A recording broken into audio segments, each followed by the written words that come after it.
136 bin ko'chma. Buga veşki azam men yorbedim bir kelcima. Men qaysi kuni oyetning yorbedim bir şey söylesek alamadinglar, jiqballar bizni aldı toq, biz aldı tutab setib olgan ya so'rab. Mening shoshilmasanglar, men tugajima. Ko'rsam mana shunda 2022 Ardiyaldan teshik chaq so'raydigan.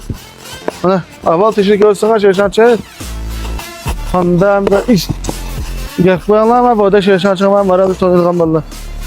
2020 Ardiyaldan ya. Honda yuarbe mana keyinroq qiladigan bo'lsanglar mana. Va shipacha tayyorlam. Pul xejaylik mana mayallardan tartib. Mayalları qilsa mana.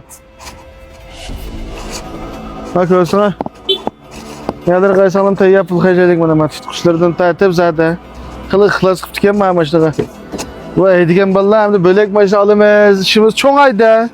Çoğrak mashina haydaymiz geldik uchun men sotmoqchi ekanman. Shundirim ko'rsin ama rollarimi qaylanglar mana muzdek meni tikizib qo'yibdi. Mana xot yo'kkash yaproqcha. Xotin bazdan xot butun tunglak. Mashinada butun tunglakni ko'rsana. Men Yorbining eng cho'ng adaylikka men qaysanglar men keyni boshqa vesh kangirjiman.